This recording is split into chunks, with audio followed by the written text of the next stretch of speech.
I am Brad Keelor. She is Priscilla Nelson. Next up on Director's Cut, going to find out some insider information about the creation of the Geo-Institute.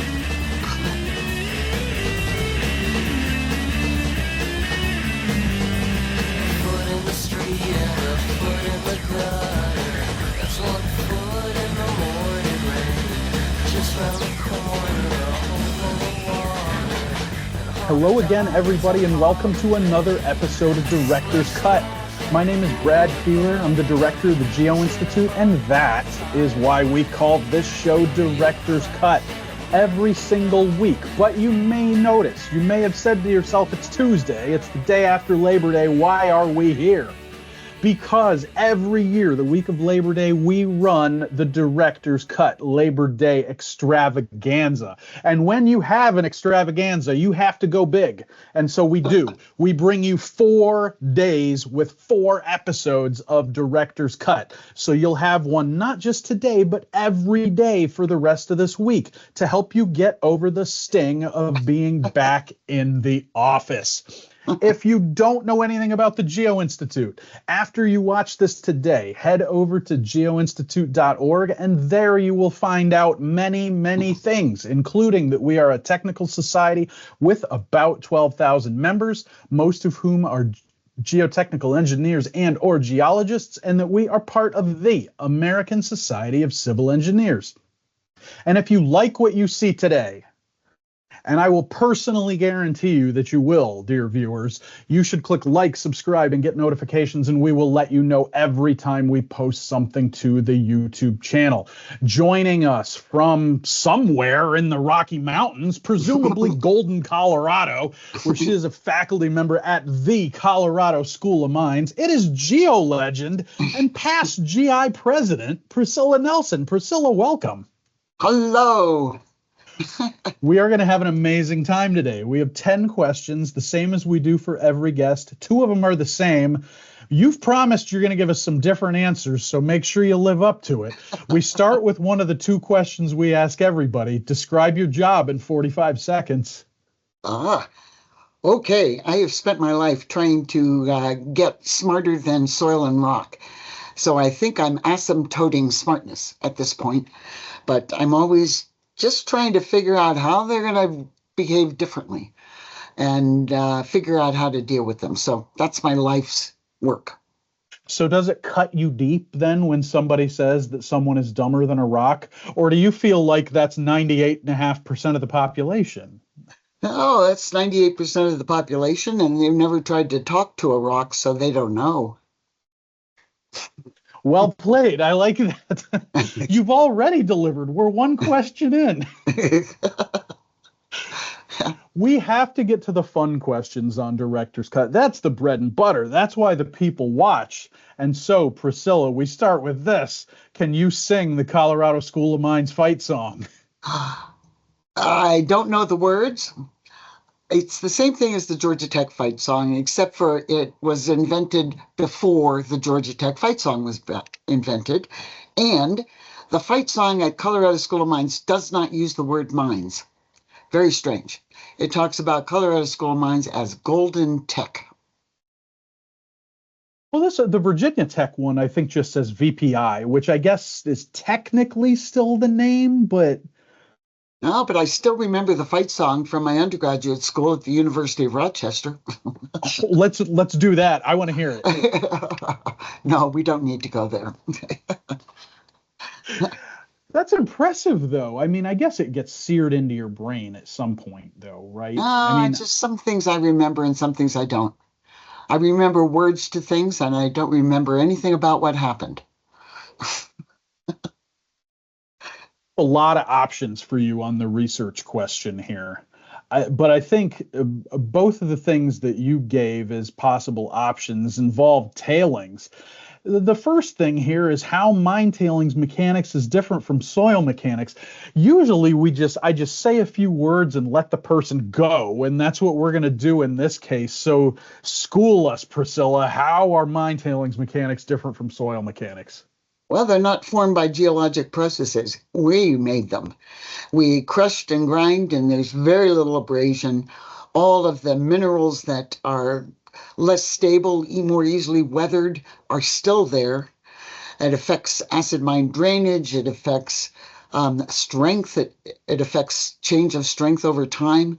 They're all very angular. You can get a very open texture, big voids, small voids, and the voids are filled with processed water, not with natural water. Mm-hmm. And the processed water contains all sorts of things that have been put in. So there's so many reasons why you cannot take what we learned from soil mechanics and just simply translate it over to the application of tailings without doing your homework. And in my opinion, in many cases, most cases, we have not done our homework. So we're talking about compacting tailings now after filtering them, getting the water content down. But the water inside the tailings is still that processed water by and large. And we try to compact them using Proctor compaction. The grain shapes are totally different. And you really want to understand, do you want to be dry or wet of compaction? What about the different kinds of compaction loads? If the materials are very fragile and angular, some kinds of vibrations or compaction equipment might actually cause particle breakage. And how are you going to include that in the material? And what happens when this structure that gets of angular material becomes saturated, which it will? We may have created more problems down the roads for ourselves.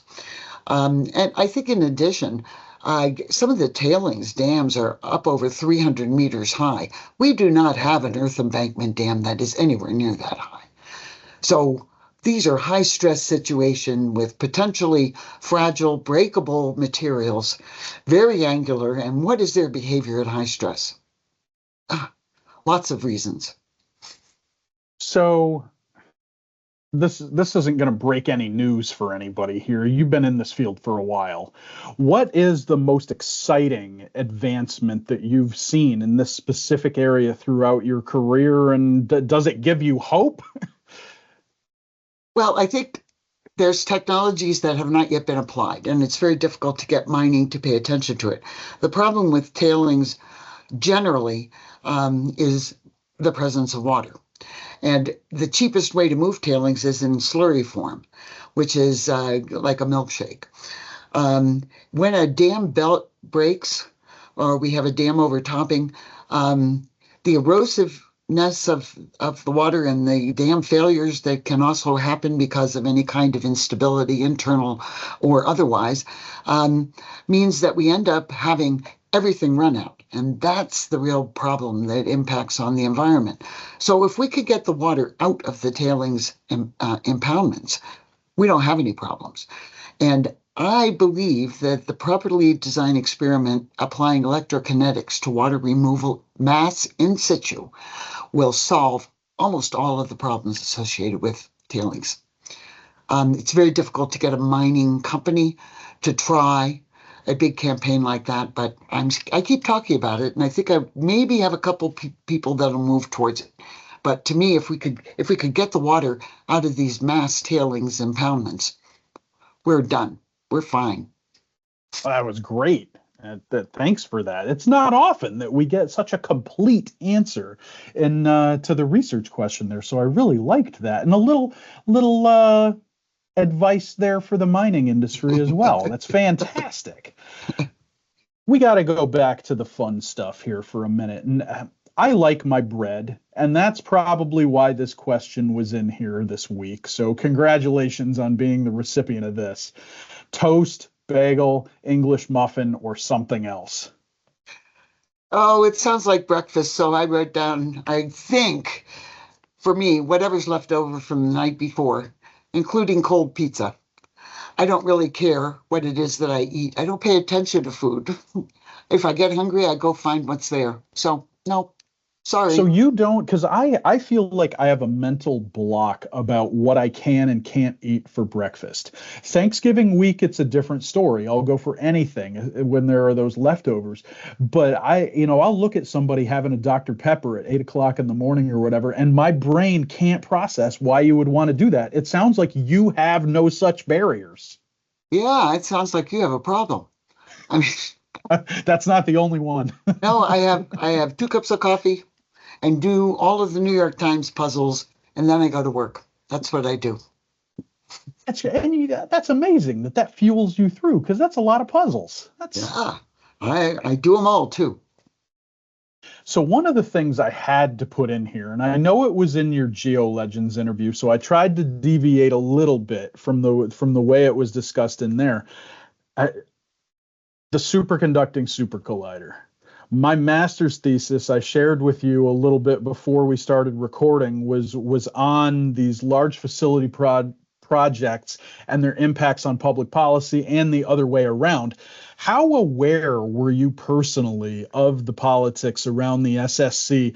And do you feel like you were able to escape them and to be able to focus on just the engineering aspects of it, or was it soaked into everything that happened as you went through that project? Yeah, well, this is a complicated question, Brad, because I was at the University of Texas at Austin at the time, and the state of Texas decided to have its own pre-competition for the sites to propose for the SSC.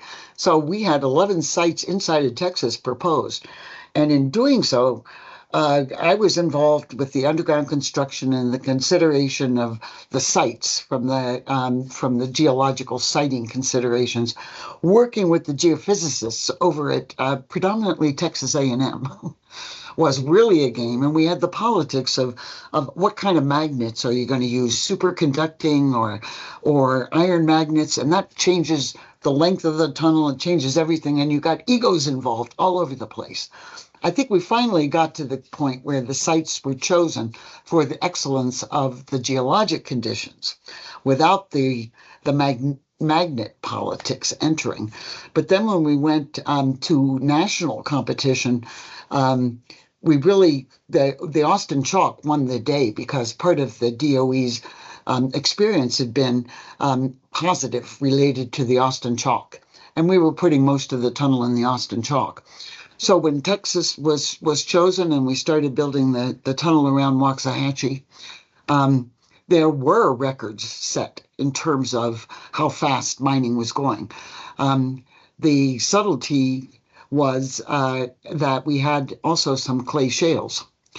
And there was clay shale above and clay shale below the Austin Chalk. And we were hitting them in those clay shales in the interaction halls, the big open excavations.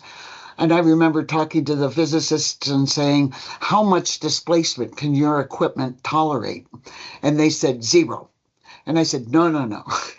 You can't, that's not an admissible answer because this ground will move over time, period. So how much can you tolerate? 0. So we had this back and forth conversation about how to make those big pieces of equipment a little bit more flexible and agile in response to some ground motions. And that was a physics politics getting involved along with the magnet size. But then we also had the Washington politics getting on, and the internally the physics. People would have meetings. I remember going to meetings where people would get really angry at each other. We'd go to Congress and make testimony, and they wouldn't understand why we wanted the SSC, why the physicists wanted it. It was so politically strong, and the physicists, as in my opinion, did not do their job of selling the project to Congress. And that was the problem that actually finished up getting them with no funding determination done. Jack Lemley, who's a well-known underground construction person, actually trained as an architect, he was just coming back from having completed the Channel Tunnel project as that person who was overseeing the French and the British sides and making sure that they met together. We were having a session at the Smithsonian on a Saturday, and Jack had flown in to give some talks. I was going to give a talk, including some of my Shakespearean soliloquy takeoffs. And on the Thursday before that Saturday, that was when Congress refused to fund it. So Jack was on his way back to interview with the project to become the project manager overall of the Super Collider project. And if he had been hired, the world would have been different, in my opinion. But the funding stopped before he could even get over and get interviewed. So that's the way it goes. I myself really sort of stayed out of it. I was always the person who was this feisty person. The physicists liked me because I got my PhD at Cornell, so they figured I must be intellectually able to handle physics. So they liked me and they adopted me, but I was the geology person, the underground construction person, working with Parsons Brinkerhoff that came in and did a lot of the designs and the management. It was overall a wonderful experience until we lost funding. So there you go. So that you beat me to my follow-up question, because I was going to ask you for what you attribute the failure of that project to ultimately. So I've got another follow-up question. Most people in their careers don't get to work on a project of that magnitude. How often did you stop and think to yourself about that as you were going through this? I mean, this is absolutely monumental. We could talk about the cost, we could talk about the physical size, we could talk about the ambitions of the project, the science that was supposed to come out of it. It's big on any level. How did that affect you as you were working on it? Well,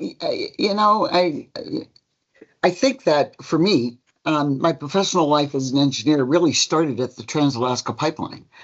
And I was hired as a geologist and finished up with the title Senior Field Engineer for north of the Yukon. So that was a project where, for me, I could go as far as I could go. No one was looking for credentials. No one was looking for anything. You could do the job, you got the job. And so that gave me a lot of self-confidence. And then coming on through then down at the University of Texas in Austin in this project, it was the same thing. This is a case where it's open-ended. I can go as far as I can. I can give advice to whoever I want. I can solve whatever problems I realize are there with an open mind. And so it was a continuation. And it's logical to go from there in that mindset on to being responsive. When NSF asked if I wanted to come to NSF, I said, sure, that's great, I'll go. So I'm not a kind of person that stays in one place. I keep moving. And a large part of it is because I like to reinvent myself and not have whatever limitations I had before appear again, because they won't.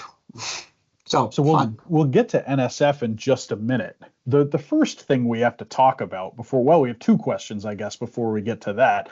The other one that we ask everybody else when they come on the show is, how did you first get involved in ASCE and GI? And we're in a little bit of a different territory here because you're one of the group of people who helped start the Geo-Institute. So I think we need to hear whatever you can recall from that. Well, I can't really remember. It was a good bunch of people, and I think actually it was the penalty I paid, because back when in the 1980s there was an ASCE meeting in Philadelphia, and I was a graduate student at the time, sneaking around the back of the hall, and I tripped over and pulled the plug on Harry Seed's lecture, and he was very mad about that, and I figured this was my comeuppance for having pulled the plug on Harry Seed's lecture. But I actually think they were looking for somebody who was NSF, ASCE involvement, but underground construction, rock, and a woman. And there really wasn't anybody else to involve. So they put me on the committee that was forming the Geo-Institute. I had something to do with creating the logo of the Geo-Institute. And I mean, it was good. We wrote the bylaws for the Geo-Institute. At the same time, I was writing the bylaws for the American Rock Mechanics Association, which was being founded at the same time. So I was just in that mode of, we're going to do it. Let's go do it. And then once we formed the Board of Governors or whatever it was, I was able to run Geo-Logan. And everyone thought having a conference at Logan was just, no one would come. And we had over 800 people that showed up, and it was a wonderful conference. And so that was it. That was my service, the big chunk of service that I did for the Geo-Institute and ASCE. And then I sort of cycled on to other things because I was at NSF and then I went in other directions, had to form other societies and get involved in them. So my involvement in Geo-Institute became more distanced.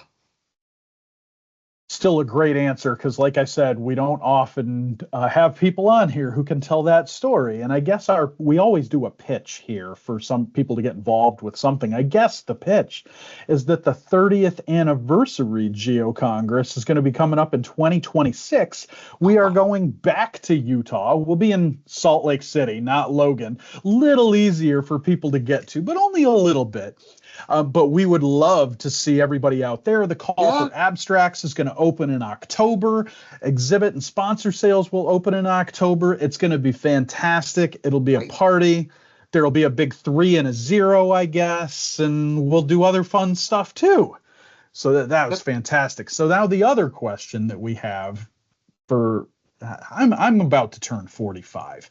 And every time you hit one of those 0s or 5s, you tend to think to yourself, where am I in life? Am I young? Am I old? What am I doing? And so, Priscilla, I wanted to ask you, what was the first moment in life that you didn't feel young anymore? I still feel young. And I'm about to become 75. And people who've you see me after a long time say you're exactly the same. You think the same, you act the same. So, yeah, I think I had to wear glasses. Now I don't need them for distance vision because I had cataract surgery. You slow down a little bit, but my brain is not slowed down. So I don't feel old. I think if somebody talks to you for about 30 seconds or more, they would that would become pretty evident. So that was a good answer. I like that.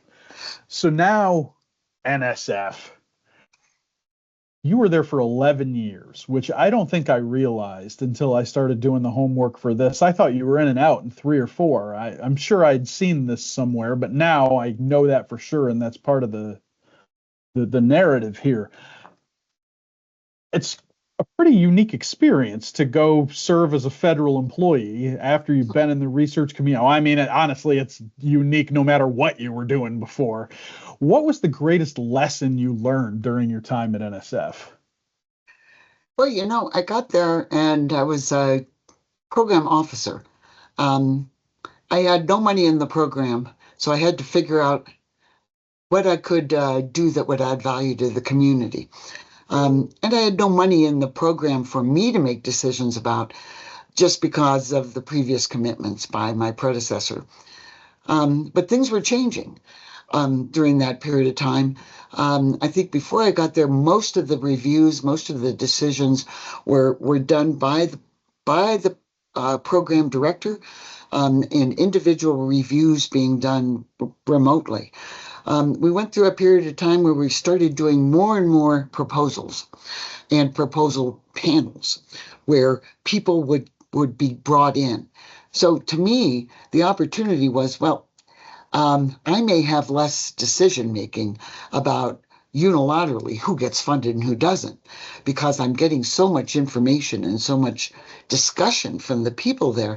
But at the same time, these panels are really unique opportunities to bring senior people and junior people together, some of the people that had never been to a panel before or really had a successful proposal coming together and talking about geotechnical engineering and what the research was.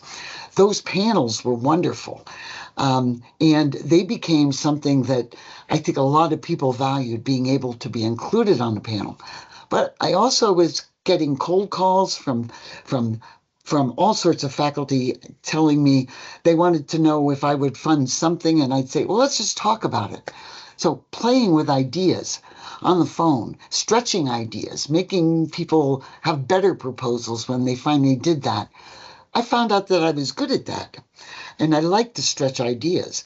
And that went along with me going ultimately, after being division director, towards moving towards being the person who was doing the integrative, cross-disciplinary things on behalf of the engineering community inside the foundation. So to me, I think I learned that I could trust my fundamental instincts, but I also learned that I think best with my mouth open. So any opportunity for me to speak about anything, I will say yes to, without a whole lot of preparation, because I trust that whatever's going to come out of my mouth is going to make sense. And if it doesn't, I forgive myself before I talk. So, I mean, that was all making a white space around myself, and that gives other people the opportunity to be just the same way. And then you have wonderful conversations. So to me, that was the process of evolution through the NSF. Of course, there was intellectual things going on, projects with physicists and with geologists and with biologists and EPA and FEMA and USGS and DOE and DOT, all of this stuff. But it became fun. It was an open focus, and I learned a lot. And I think I contributed a lot to actually getting things done. I think what you described, your role as there, to me, that kind of epitomizes what the senior advisor role is at NSF. You kind of do get to say whatever you want and just weigh in. I was going to say as appropriate, but sometimes as inappropriate too, and that's okay. But I do want to ask you, is it gratifying for you now to see not just NSF, but a lot of federal agencies and the way that they do push interdisciplinary research? And we have almost gotten to the point where if you want to build any kind of meaningful research career, you don't have a choice. You have to be doing this interdisciplinary work in order to get enough federal funding to stay afloat. Is that gratifying for you as somebody who was involved in it 20 years ago and earlier than that? Well, I think it's inevitable. I don't know whether it's gratifying, but I mean, I still think it's schizophrenic, because you get a new faculty member looking for tenure. They're not going to get it very much by cross-disciplinary stuff. They have to do this individually. So after you get tenure, now you have to remember to breathe. Now you have to remember to make the larger ideas come forward. But the pressure is to keep the ideas down to smaller things that can be managed. So I think that what we're lacking right now is having, I'd say, the quality of leadership in our community that can actually handle big projects and big projects well. So we don't have all that many engineering research centers that are big in geotech. Our thinking and the way we manage it is modest, more modest than that. So to me, if I were at NSF right now, I would be thinking about how do I build that capacity for that kind of big project leadership amongst the community, so that we can get the good proposals coming in that can be successful in the competition with the physicists and all of the other strong egos with their elbows out wanting money. So I think, that's the goal. And that's a role that Geo-Institute can play itself in trying to do this, thinking about getting bigger ideas, more important projects, and being in charge of them, being the ones who can lead them. That's what I look for in the future. And I listen to people talk, trying to find those people who I think can do it, and then talk to them and say, it's time for you to propose something important. You're ready. Go do it. That's just something I do in my spare time. I like that, a little proposal duck, duck, goose there. That's perfect. We have 2 questions left, and they're both summary ones. In much of the country, people are starting to feel that little chill maybe at night, and the summer days are coming to an end. I feel like I've probably got another 6 or 8 weeks to go, but that's okay. I enjoy that. I know you've had a lot of amazing life experience, and one that I wanted to get to at some point in the interview was the Peace Corps, and I think this is how we're going to get there. What's the worst sunburn you've ever had? Well, it's one of 2 things. I went to college when I was 16. My parents wouldn't let me go anyplace else but my sister. So a year and a half before I went up to college, and I was staying in her room, and I turned the light on and was reading, and little did I know it was a sun lamp. And I burned my face. My eyes swelled shut. Everything blistered. It was horrible. Wow. It was Like horrible. like And hospital level it burn. probably was, but I called my father and said, "Can you pick me up?" And he was 8 hours away. And he said, "Are you crazy? Take a bus." So I had to take the bus back with my face was just. Ugh. So I knew I was sensitive to this. When I went into the Peace Corps, I was down in Ecuador, and we used to go to the Pacific Ocean towns and play poker and with shells as chips. And if you lost all your chips, you could go out and get more. So we just go down there and have a good weekend. And I went out there in a pair of cutoffs and on the beach, just sitting around doing things. And by the end, sun started going down and my legs were getting hotter and hotter. And I started burying myself in wet sand to try to cool the whole thing off. But when I came back in, it was clear. The same thing had happened. I had blisters everywhere. And it was probably a burn that I should have gone to a hospital about, but I didn't. And so then I went back up to Quito, which was very cold, and I made a dress, a skirt that I could wear because I couldn't wear pants.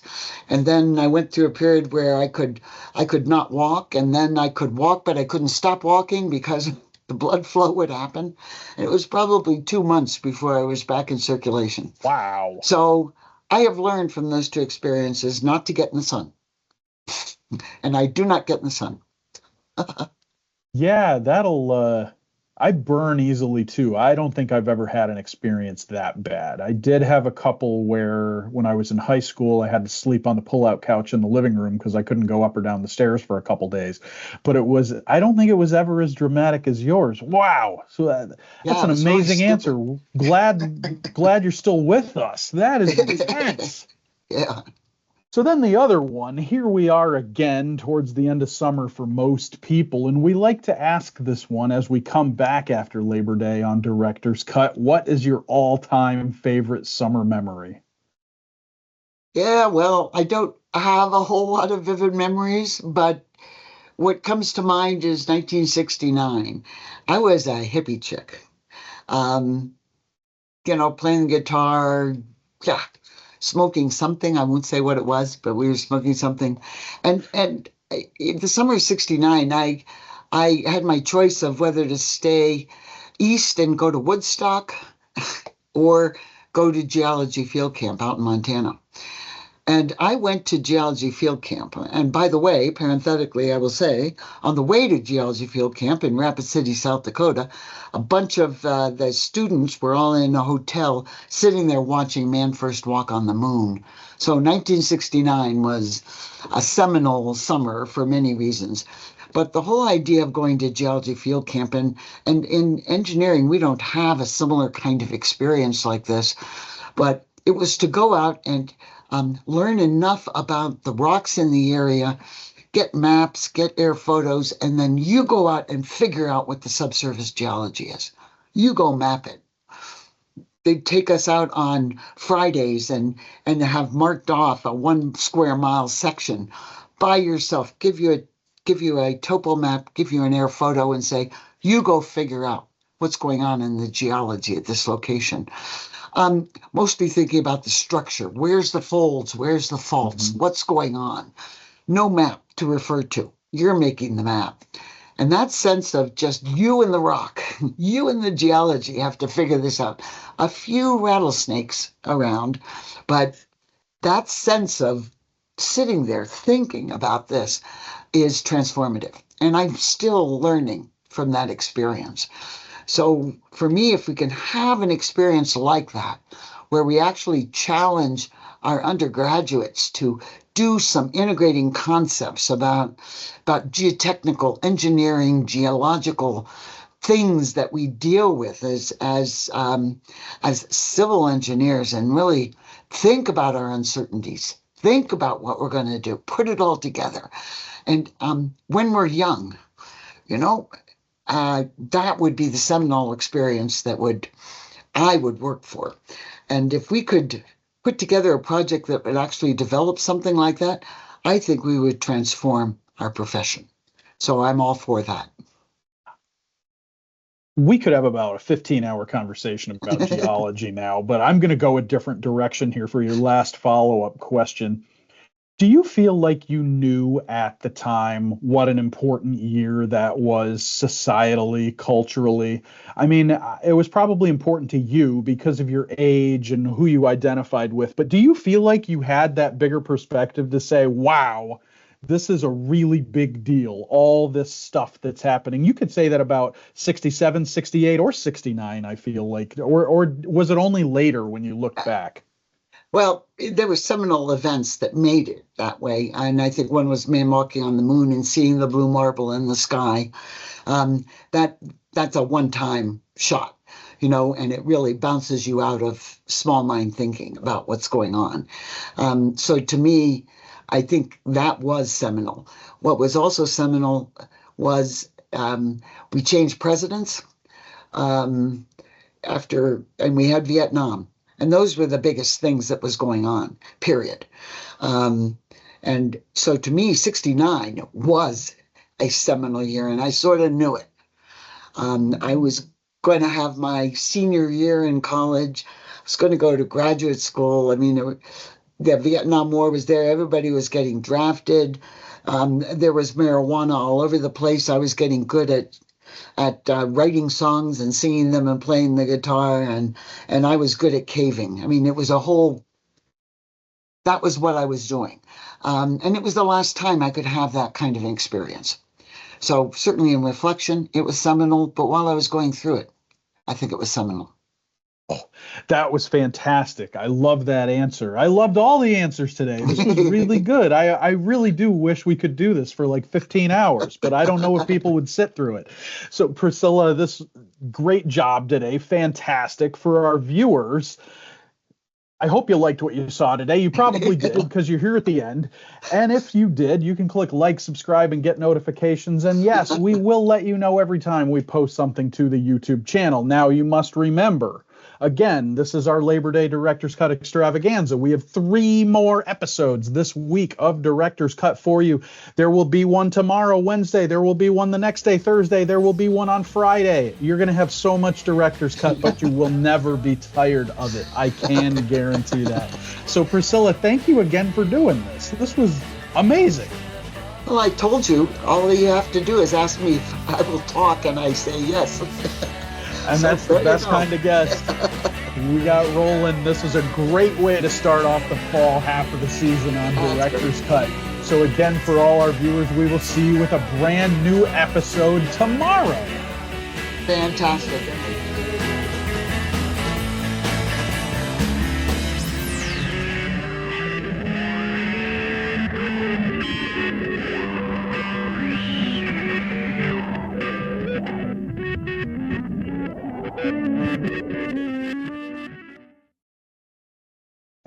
And I don't think anybody's ever used the word asymptoting in their response. You get about 20 bonus points for that. It's one of my favorite words. I also like the word. I like the word subtle because it's an oxymoronic, because you say the B, which is the antithesis of being subtle. Subtle makes me laugh. I like that too. This is great. We need to have, you could do like a word of the day for us. This would be good.